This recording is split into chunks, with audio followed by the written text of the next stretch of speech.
आज के इस वीडियो में हम work done bye constant force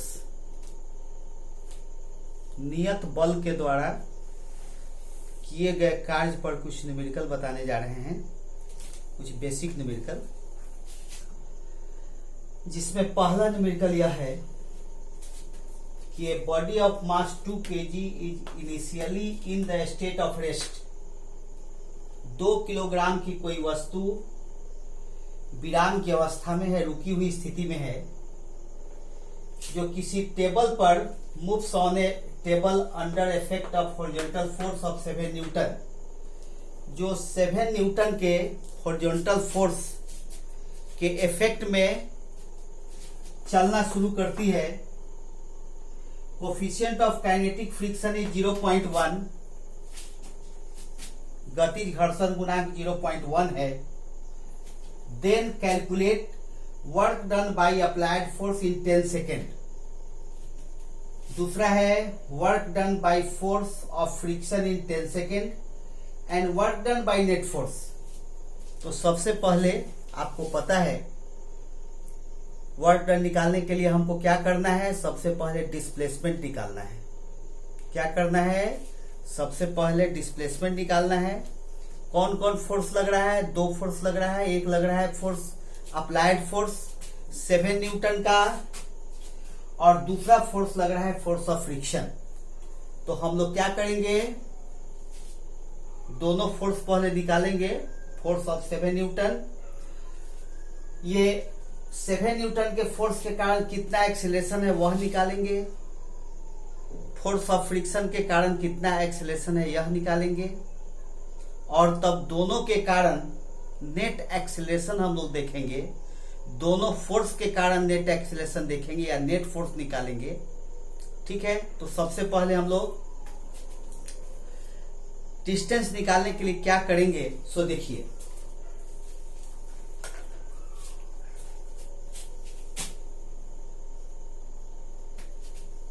solution,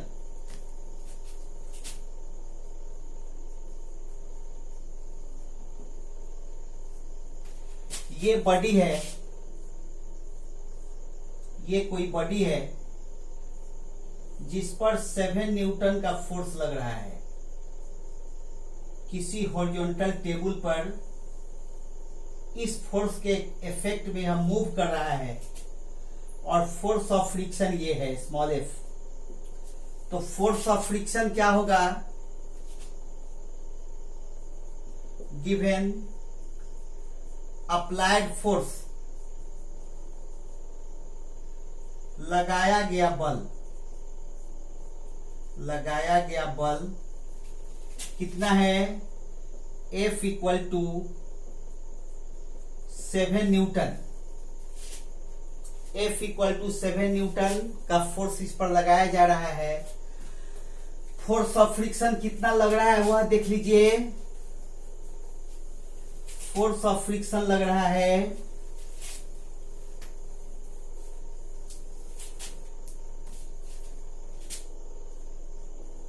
force of friction, friction क्या लग रहा है, घर्षण बल। घर्षण बल क्या बताए थे, small F equal to mu M जी।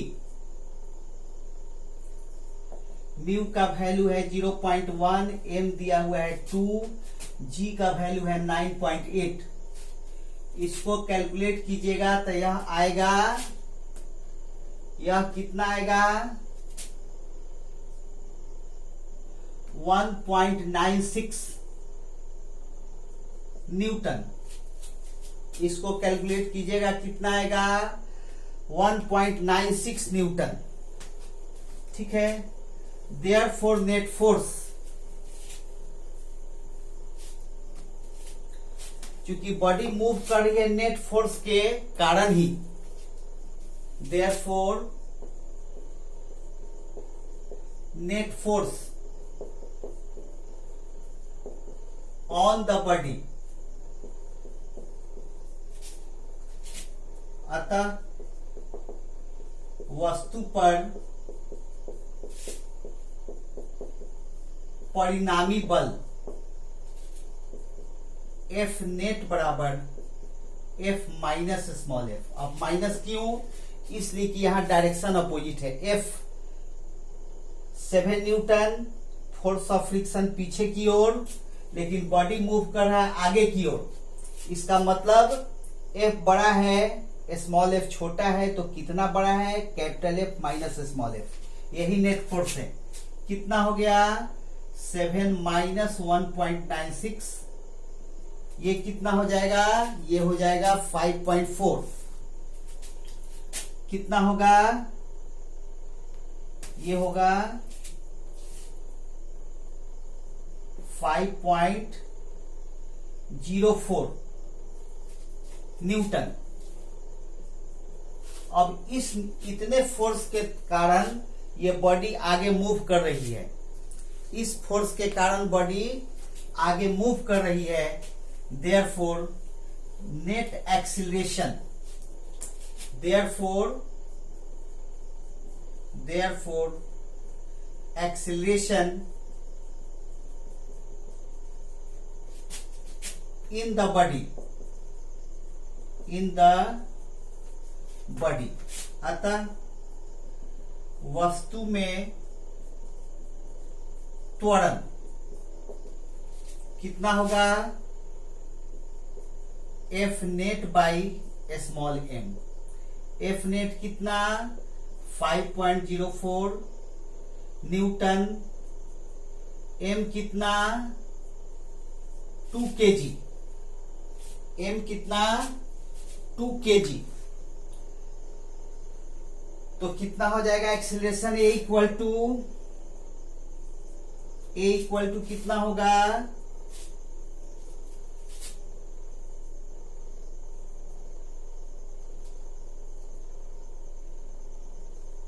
इतना मीटर पर सेकेंड स्क्वायर। 2.52 मीटर पर सेकेंड स्क्वायर एक्सीलरेशन हो गया। इसको पहले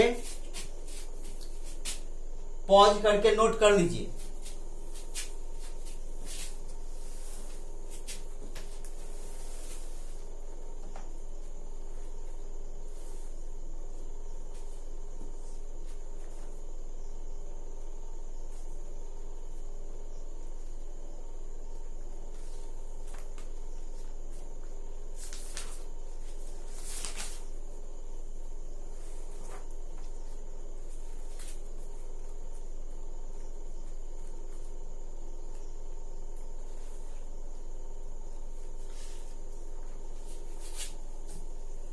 अब क्या करेंगे हम लोग?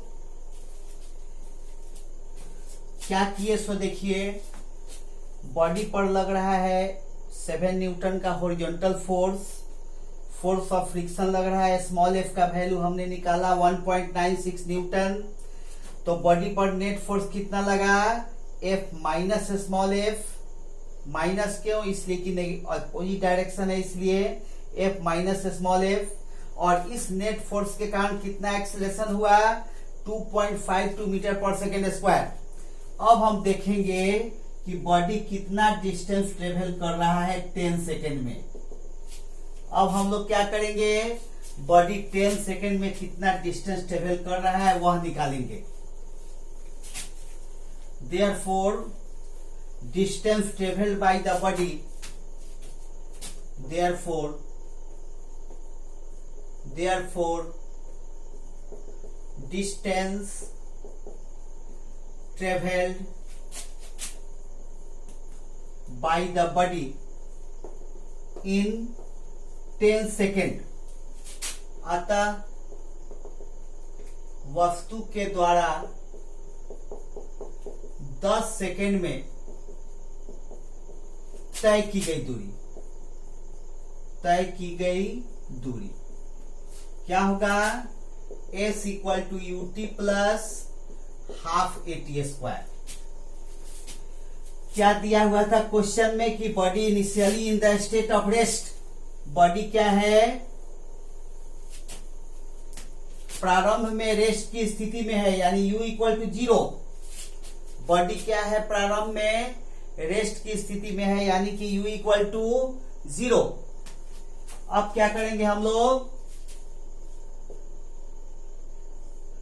s equal to 0 into 10 plus half, A का वैल्यू अभी अभी निकाले 2.52 10 का स्क्वायर है, यानी कि s equal to half 2.52 into 10 into 10, इसको मल्टीप्लाई कीजिएगा, सॉल्व कीजिएगा, तो यह कितना आएगा, यह आएगा s का वैल्यू आएगा 126 मीटर। कितना आएगा, 126 मीटर। चलिए इसे पहले पॉज करके नोट कर लीजिए, 126 मीटर डिस्टेंस ट्रेवल हुआ। अब हम लोग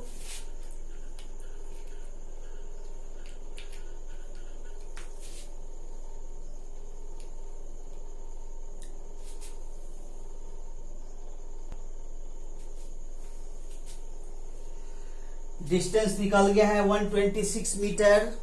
अब क्वेश्चन जो था उस क्वेश्चन के अनुसार हम लोग सॉल्यूशन निकालेंगे। पहला क्वेश्चन था work done by applied force. पहला क्वेश्चन था work done by applied force. पहला क्वेश्चन था work done by applied force.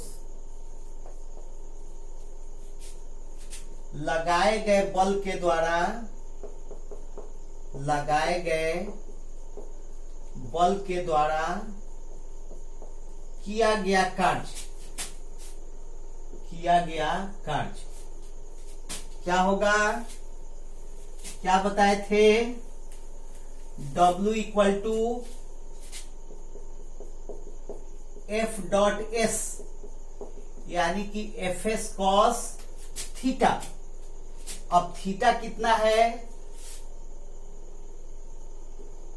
Force का डायरेक्शन, फोर्स का 7 न्यूटन फोर्स का डायरेक्शन हॉरिजॉन्टल, डिस्प्लेसमेंट का भी सेम डायरेक्शन, इसलिए दोनों के बीच का एंगल कितना, 0, यानी एफ एस इंटू 1 बराबर एफ एस। तो W equal to F S, F कितना है 7, एस कितना है 126 मीटर, 7 न्यूटन इंटू 126 मीटर। ठीक है, मल्टीप्लाई कीजिएगा, वर्क डन आएगा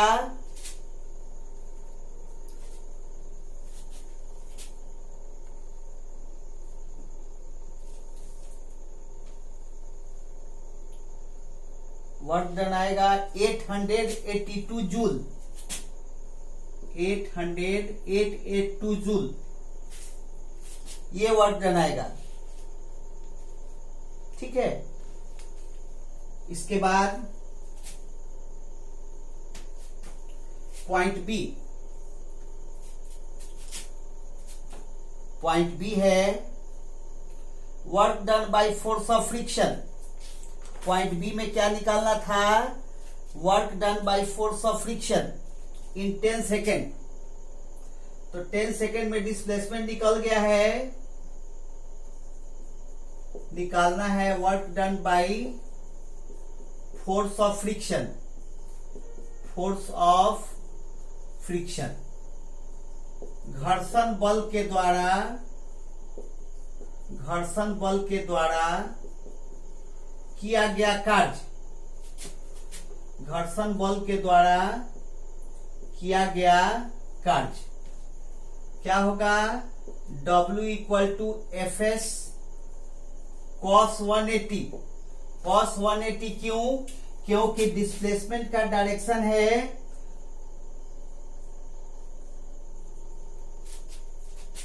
O से राइट साइड में डिस्प्लेसमेंट का डायरेक्शन है ऐसे, और फोर्स ऑफ फ्रिक्शन का अपोजिट डायरेक्शन है। दोनों के बीच का एंगल कितना है 180 डिग्री, इसलिए यह क्या होगा W equal to F S cos 180 होगा। यानी कि एफ एस कॉस 180 -1 होता है, यानी माइनस एफ एस। अब हम लोग फोर्स ऑफ फ्रिक्शन कितना निकाले थे, फोर्स ऑफ फ्रिक्शन जो निकाले थे उसमें इससे मल्टीप्लाई करेंगे। फोर्स ऑफ फ्रिक्शन कितना निकला था, ठीक है, फोर्स ऑफ फ्रिक्शन निकला था, एक minute, force of friction mu mg हो गया इंटू एस हो गया, म्यू का वैल्यू 0.1, एम का वैल्यू 2, 1.96 निकला था फोर्स ऑफ फ्रिक्शन का वैल्यू। वह भी रख सकते हैं, यह भी रख सकते हैं। ये था 9.8 इंटू एस है 126, मल्टीप्लाई करने पर यहां आएगा वर्क डन कितना आएगा, -246.96, -246.96 जूल। यानी कि इसको आप लिख सकते हैं अप्रॉक्स में 247 जूल आंसर। चलिए पहले इसको पॉज करके नोट कर लीजिए, पहले इसको पॉज करके नोट कर लीजिए, फिर से एक बार देख लीजिए। फोर्स ऑफ फ्रिक्शन का डायरेक्शन अपोजिट है, डिस्प्लेसमेंट आगे की ओर, फोर्स ऑफ फ्रिक्शन पीछे की ओर, दोनों का डायरेक्शन अपोजिट है, इसलिए दोनों के बीच का एंगल कितना हो गया, 180 डिग्री हो गया। cos 180 -1 होता है, इसलिए माइनस एफ एस हो गया। अब फोर्स ऑफ फ्रिक्शन का यह वैल्यू रखिए म्यू mg, या कैलकुलेटेड वैल्यू जो 1.96 न्यूटन था वो डायरेक्ट आप रख सकते हैं, और मल्टीप्लाई करना है एस से 126 से मल्टीप्लाई कीजिएगा तो आएगा कितना, -246.96 जूल, जिसको आप लिख सकते हैं 247 जूल। इसको पहले पॉज करके नोट कर लीजिए।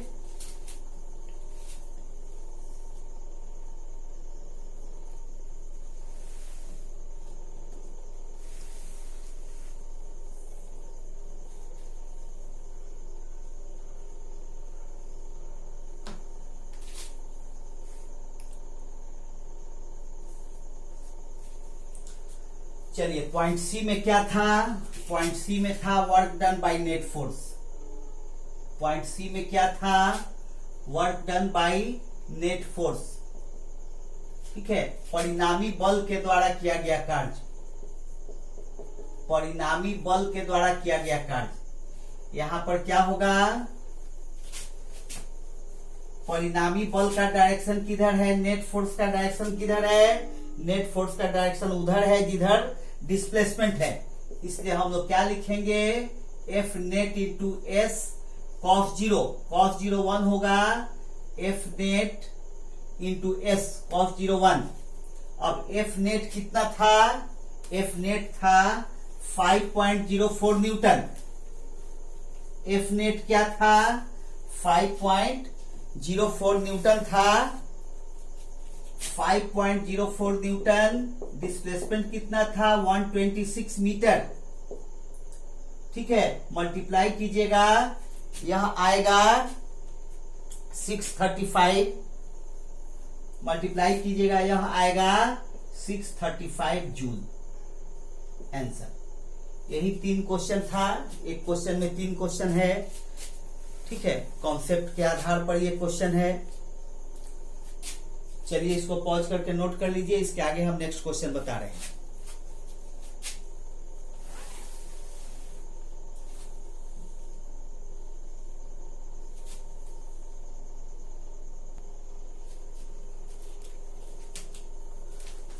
अगला क्वेश्चन है कि 5 केजी का एक गुटका 36 से 30 डिग्री का कोण बनाते हुए एक आनत तल जिसकी लंबाई 10 मीटर है पर खिसक रहा है, गुरुत्वीय बल के द्वारा किया गया कार्य।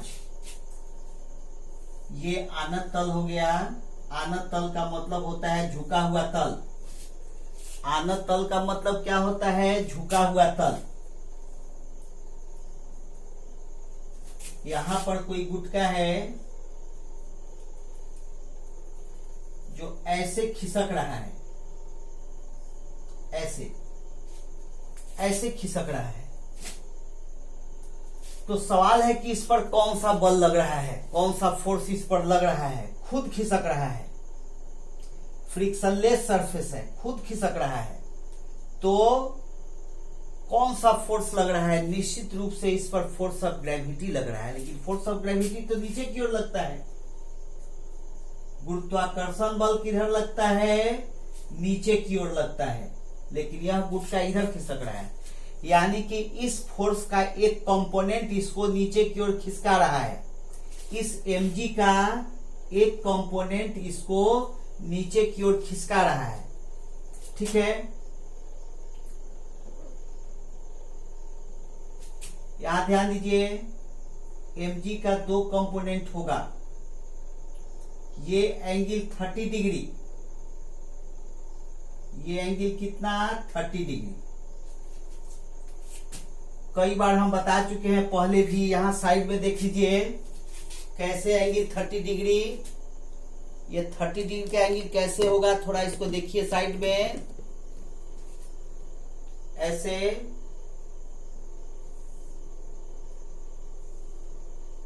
ये एंगल 30 कैसे होगा देख लीजिए,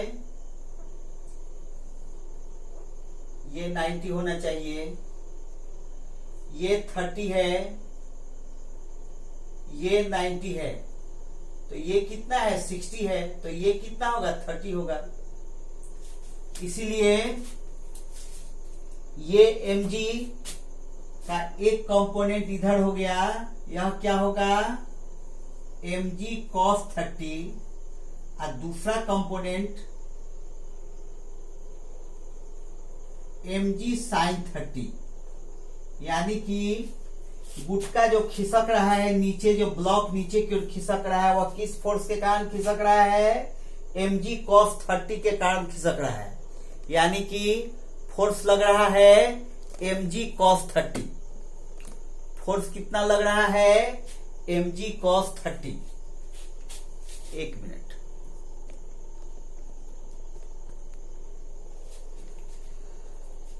कितना फोर्स लग रहा है नीचे की ओर? mg sin 30, और mg sin 30 के कारण यह गुटका यहां से यहां आ रहा है। यह लेंथ दिया हुआ है 10 मीटर, यानी डिस्टेंस कितना हो गया? 10 मीटर। तो ये फोर्स हो गया mg sin 30। क्या होगा? Solution, force on the block, force on the block along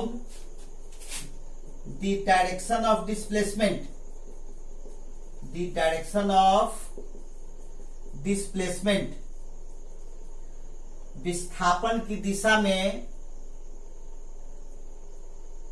गुटके पर लगने वाला बल,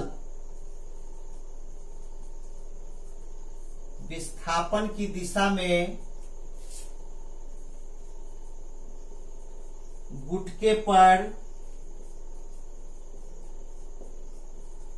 लगने वाला बल कितना होगा? F equal to mg sin 30। m कितना है? 5 kg, g रख सकते हैं 9.8 या 10, कुछ भी आप रख सकते हैं अपनी सुविधा से। 9.8 हमने रखा, 1/2, यानी फोर्स कितना हो गया?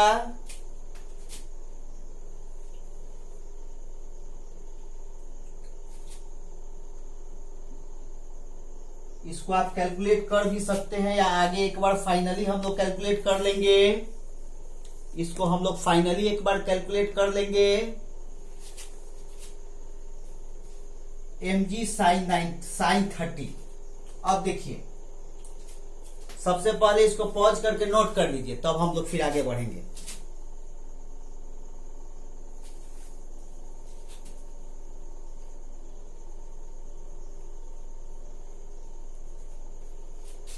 हो गया?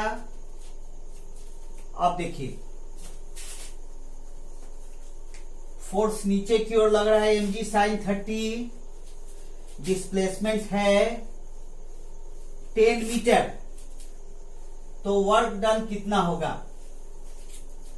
डिस्प्लेसमेंट है 10 मीटर, तो वर्क डन कितना होगा? Fs cos 0। cos 0 क्यों? जो फोर्स का डायरेक्शन है वही डायरेक्शन डिस्प्लेसमेंट का है, इसलिए Fs cos 0। cos 0 1 होगा Fs। अब F का वैल्यू, तो F का वैल्यू कितना था? mg sin 30। यह F का वैल्यू था। S का वैल्यू कितना? S का वैल्यू 10 मीटर। S का वैल्यू 10 मीटर, तो हम आगे वैल्यू रखेंगे। M के जगह पर 5 हो गया, G की जगह 9.8 हो गया, sin 30 1/2 हो गया, S 10 हो गया।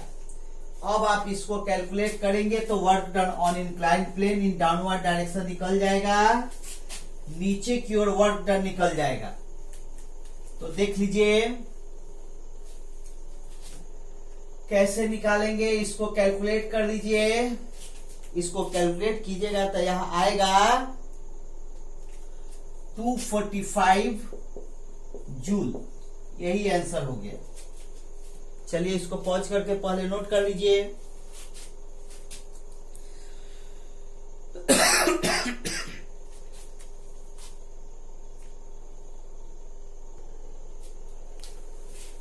नेक्स्ट क्वेश्चन है कि एक कण पर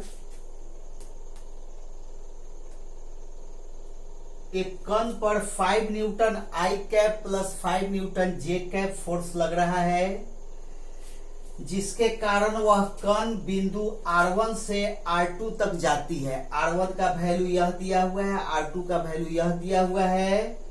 तब कितना कार्य किया गया उस बल के द्वारा, उस कांस्टेंट फोर्स के द्वारा, यह निकालना है। तो आपको पहले से यह पता है कि वर्क डन कैसे निकालते हैं, डिस्प्लेसमेंट निकालते हैं। तो मोशन इन प्लेन चैप्टर में हम आपको पोजीशन वेक्टर से डिस्प्लेसमेंट कैसे निकालते हैं यह हम बता चुके हैं। ठीक है, तो यहां देखिए कैसे निकालते हैं। Displacement of the particle, displacement of the particle, कण का विस्थापन, कण का विस्थापन R बराबर R2 माइनस R1। ये हम आपको बताए हैं मोशन इन प्लेन में। ये R1 पोजीशन वेक्टर है पार्टिकल का, और पार्टिकल R1 से R2 तक जाती है। याद कीजिए ये डिस्प्लेसमेंट R हो गया। वेक्टर सम में क्या बताए थे? OA plus AB equal to OB, OA plus AB equal to OB, यानी कि displacement AB equal to OB minus OA, यानी कि R2 माइनस, ये डिस्प्लेसमेंट को R से हम लोग रिप्रेजेंट किए थे, इसलिए AB की जगह पर R हो गया, OB की जगह पर R2 हो गया, और OA की जगह पर R1 हो गया, यानी R2 minus R1। Vector sum फिर एक बार याद कीजिए, OA plus AB equal to OB। तो AB कितना हो जाएगा? OB minus OA। उस तरीके से हम लोग डिस्प्लेसमेंट निकाल लेते हैं। तो displacement R equal to R2 का वैल्यू क्या था? R2 का वैल्यू क्वेश्चन में यहां से निकालते हैं। R2 का वैल्यू क्वेश्चन में क्या है? 3 metre I cap plus 2 metre J cap minus R1 का वैल्यू क्या है? 2 metre I cap plus 3 metre J cap. अब क्या करेंगे हम लोग? इसमें से माइनस कर देंगे। क्या करेंगे? इसमें से माइनस करेंगे। कैसे माइनस करेंगे खुद देख लीजिए। r equal to 3 metre I cap है, माइनस 2 मीटर आई कैप है। ऐसा करिए, पहले इसको पॉज करके नोट कर लीजिए। समझ में आ रही बात? ये डिस्प्लेसमेंट हम लोग निकाल रहे हैं।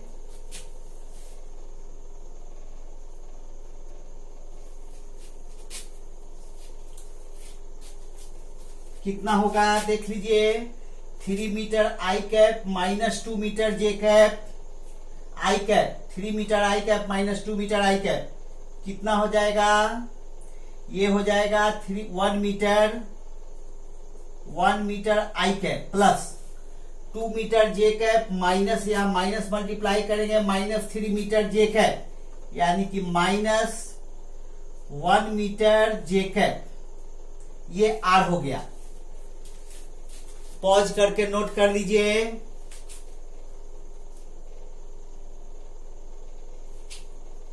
इसके बाद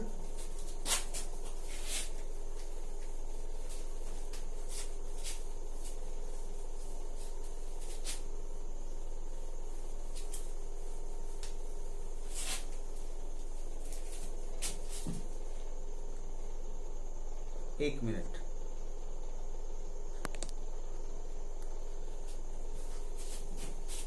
इसके बाद हम लोग फोर्स निकाल लेंगे।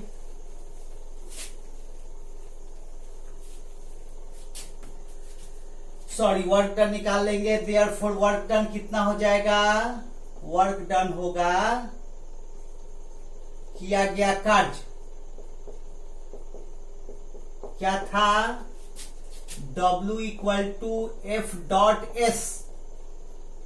F डॉट एस, F कितना है?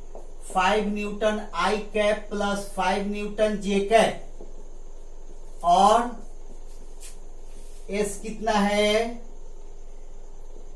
S है 1 metre I cap minus 1 metre J cap. इसको मल्टीप्लाई करेंगे हम लोग। कैसे मल्टीप्लाई करेंगे खुद देख लीजिए। 5 न्यूटन में कितना हो जाएगा? I dot I, 5 I dot I minus 5 Newton into 1, 5 joule हो गया। I डॉट जे प्लस फिर 5 I डॉट आई माइनस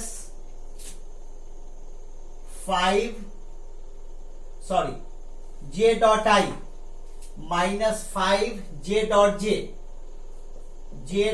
जे क्या होगा? I डॉट आई 1 हो गया, 5 माइनस ये 0 हो गया, I डॉट जे 0 हो गया, फिर जे डॉट आई 0 हो गया, माइनस 5 1 हो गया, यानी कि अब 5 हो गया। जे डॉट जे भी 1 हो गया, यानी कि 5 माइनस 5 क्या हो गया? 0 हो गया, यानी वर्क डन क्या मिला? 0 मिला। आज के वीडियो में इतना ही। चलिए पॉज करके नोट कर लीजिए।